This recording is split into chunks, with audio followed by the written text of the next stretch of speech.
Episode 78. Sheep to the Slaughter.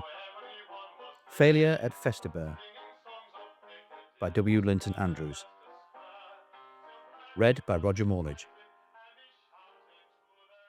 Mr. Linton Andrews, whose fine description of Neuve Chapelle appears in episode 58, was present also at the Battle of Festubert.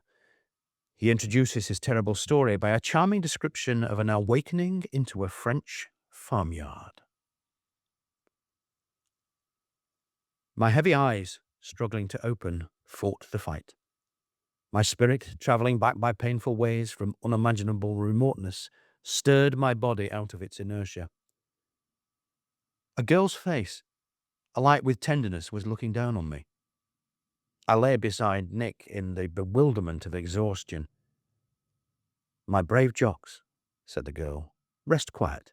I bring you coffee, yes?" With a smile, she vanished. It was puzzling and dreamlike. I closed my eyes, sank back for a while, then, as cramp in my limbs asserted itself, made an effort to remember things. The memory of a bad time in the trenches.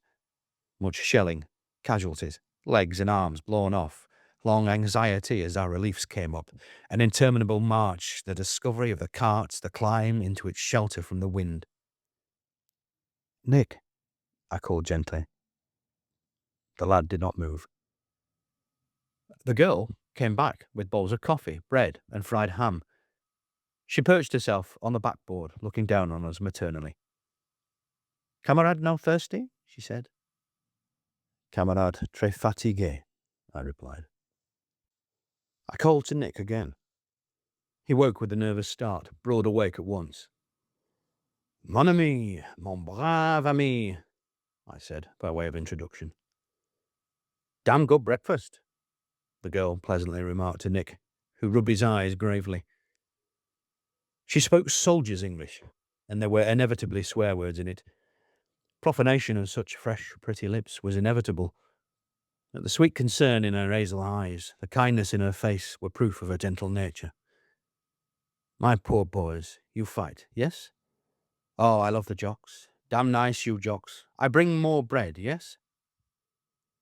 "Tell me your name," I pressed her. She told me, but I could make out only the Christian name. "Ah, well," she said. "Call me Rosalie. The Crosbys called me that." It sounded like Crosby's. "Who?" I said. "The Crosbys," she repeated in surprise. "No compris? Scotch regiment. Crosbys." "Oh, compris," exclaimed Nick. "The KOSBs." That was it.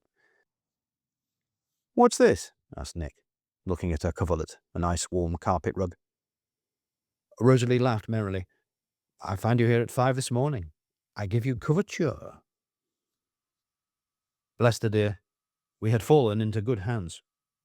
A stainless sky shone festily. The warm air was good, but how utterly tired we were, our limbs racked with fatigue. "I go now," said Rosalie. "Bring the mugs to the farm there, please, Jock." "We'd better get up and see what's become of the old company," said Nick. Slowly, for our hind legs were stiff and painful, we got down out of our cart and looked around for the boys. The rest of them were wedged together in an evil-smelling huddle in a barn. We gazed in at the men who lay still as the dead. Some rested with outflung arms as if they'd fallen in action. Feyther's legs lay across a sergeant's. Both snored grotesquely.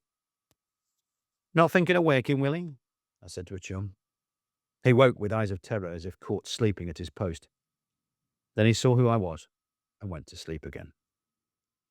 Nick and I went to the farm kitchen. Rosalie was there, helping a large, placid mother. "Oh, la la," exclaimed the mother. "C'est triste la guerre.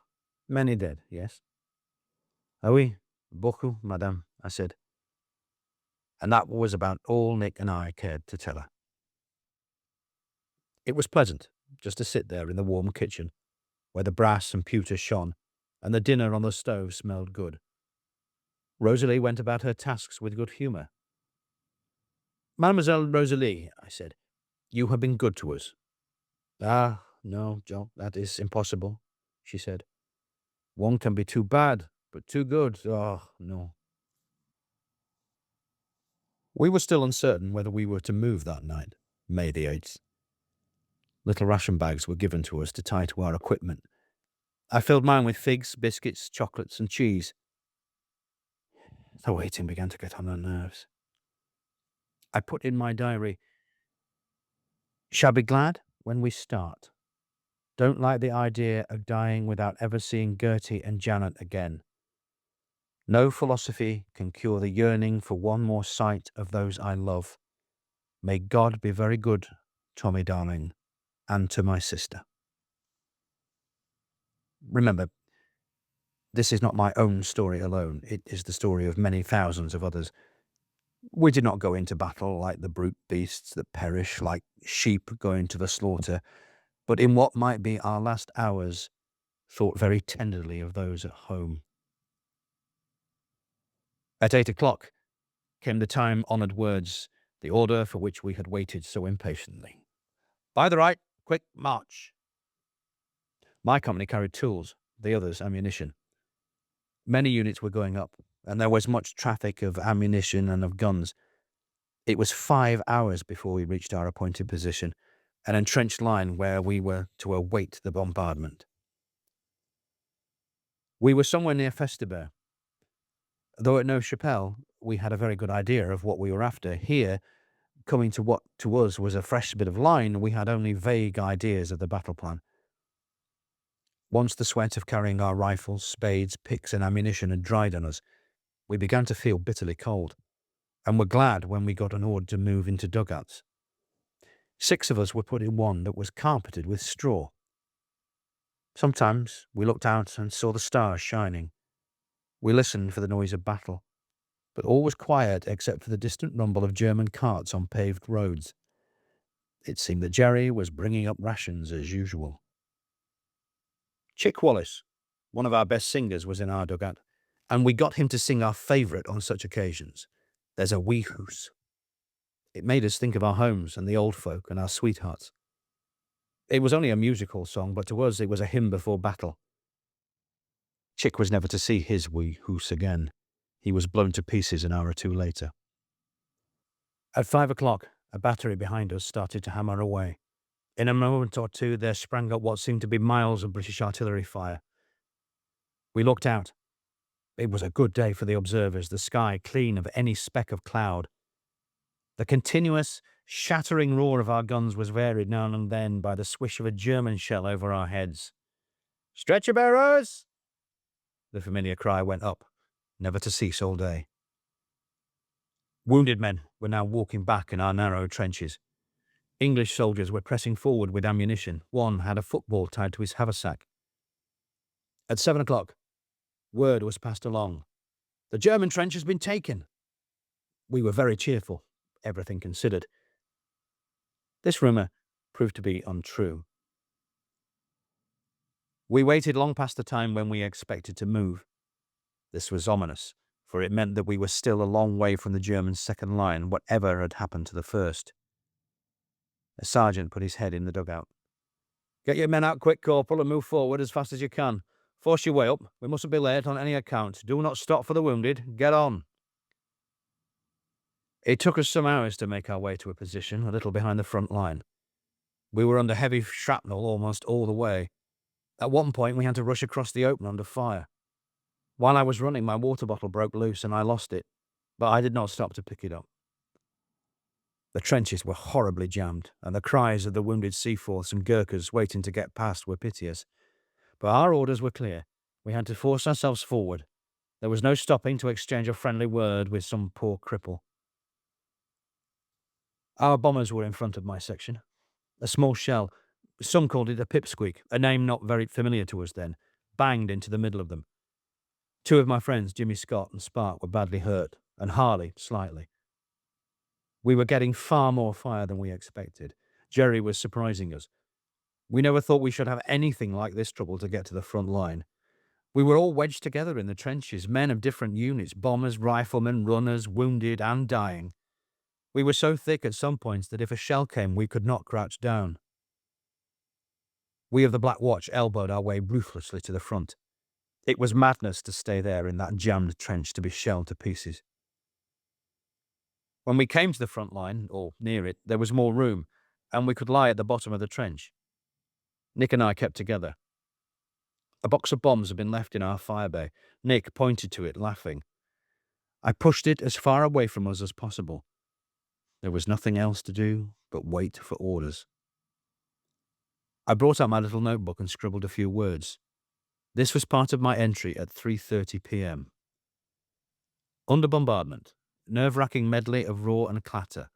We are lying as low as possible.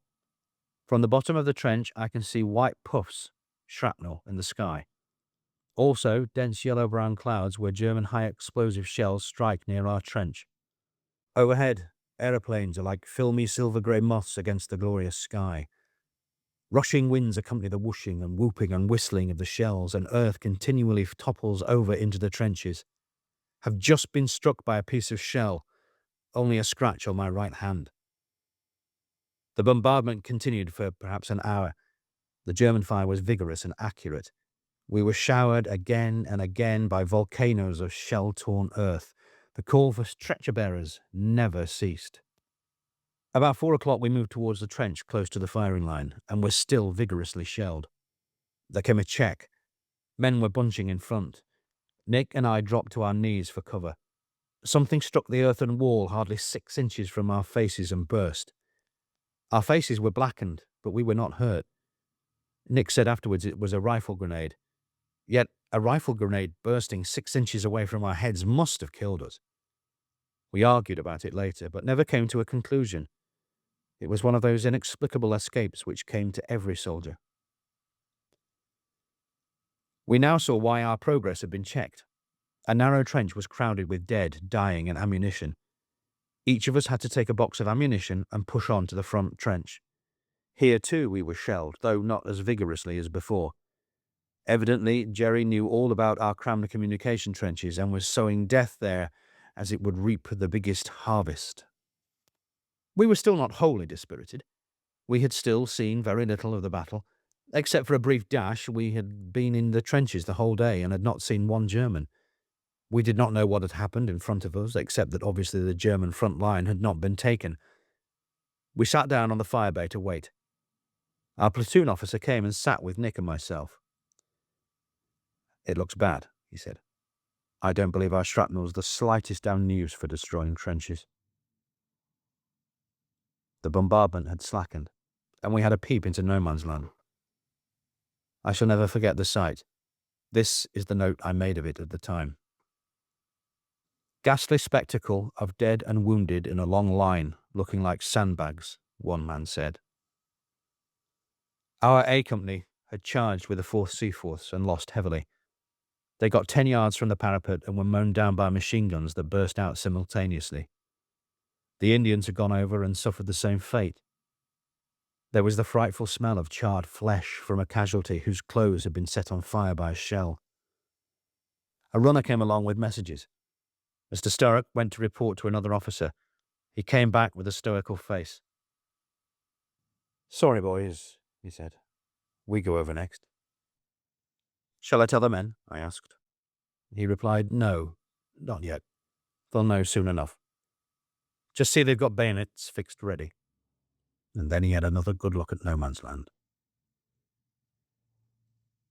"Not unearthly," he said, moaning. There was no chance that we could reach the German front line. It did not appear to be battered by our fire. A soldier who had fought in South Africa came to me and said, "My God, they're lying out there on the wire like our fellows at Margesfontein." We could hear the groans and curses of the wounded, and shouted to them that we would bring them in at dusk. An officer's servant, Private Smith, sprang over the parapet and went out to his master lying wounded, and stayed with him till the dark fell. But the rest of us were forbidden to try and succour our men. It was our job to go over next, and nothing else mattered. "I shall never see Fort Hill again," said Mr. Sturrock. That was the county ground where he had played cricket. Nick, a fellow journalist, said to me with affected self-pity, Isn't it a shame that we're going to have a wonderful experience that we can't put into print? I could write such a grand article on how it feels to die young. I was more practical. Bag's eye that shell pit in front where the two C-force are, I said. At that moment, a high officer came rushing up. He'd only just been able to get through the press. My God, he said, do you think you terriers are going to succeed where regulars have failed? Well, our orders are to go over, said Mr. Sturrock quietly. Then for God's sake cancel them, said the other officer. The word passed like a flash. There was no need to issue formal orders. We knew we were saved. Once again, that day, by 1,000,000 to 1 chance, we had been held back from death. We now busied ourselves looking after the wounded in our trenches, and we prepared to go over into no man's land as soon as dusk gave a chance to retrieve the poor fellows out there. Later, our front quietened somewhat, but far off we could hear the artillery hammering away. I believe we've only done a feint, somebody said. The big battle's been down south. It was not for a long time that we learned the truth. We were intended to break the enemy line. We had more guns in proportion to the front of attack than we had had at Neuve Chapelle, but the artillery work did not come up to expectations. There was not enough high explosive shell to destroy the fortresses the German trenches had now become. Ammunition was largely defective, and our guns had deteriorated through heavy use at Ypres and Neuve Chapelle. The first attack of the Indian Corps at 6 a.m. had been a ghastly failure. The 1st Division on their right had no better luck. A fresh attack was made, but was a complete failure. There was a stream in no man's land that was too deep to wade, and there were only a few tiny bridges over it, some of them broken, and others blocked with the bodies of those who had been killed and wounded. The German machine gun fire that day had the easiest task to be imagined. Months later, a friend gave me a souvenir, an extract from the official dispatch on the action of the Borelli Brigade. This said, all 3 battalions pushed in part of their remaining companies following on the leading ones, but these men were knocked over directly they crossed their parapet.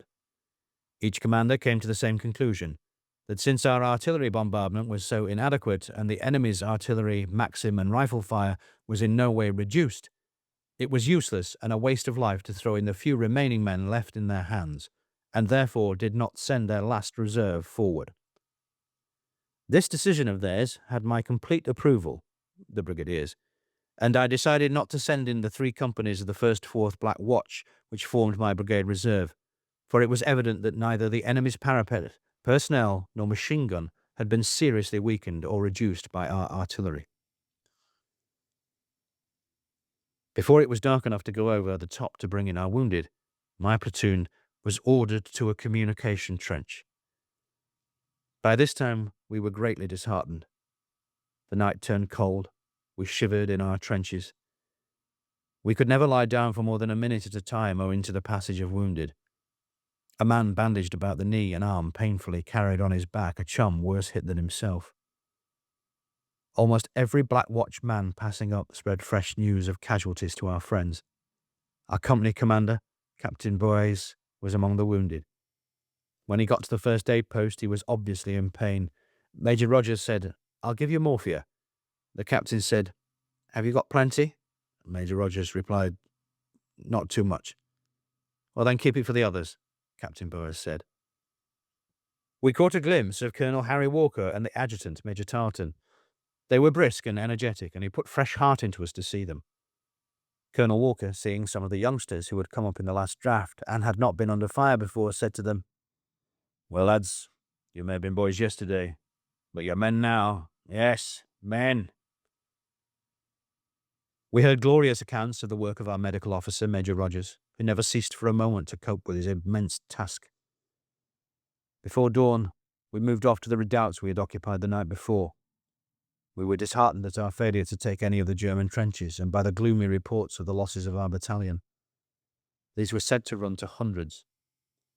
We had never before had such a grievous day. When we put up memorial crosses for those who had fallen in the action on May the 9th, there was a sergeant major who put a white cross on the grave of his son, and a private who put a cross on the grave of his father.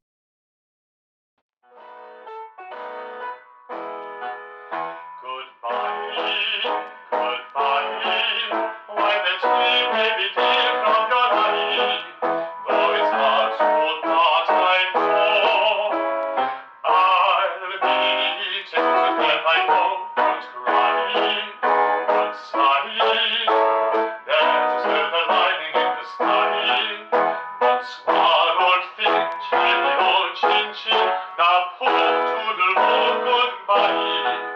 Brother Bertie went away to do his bit the other day. With a smile on his lips and his lieutenant bits upon his shoulder, bright and gay.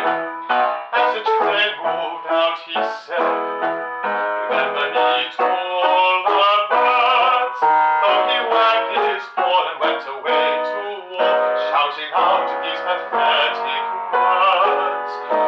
Goodbye,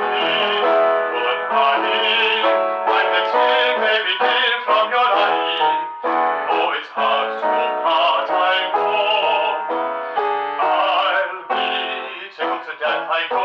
Don't cry, don't sigh. There's a silver lining in the sky. Once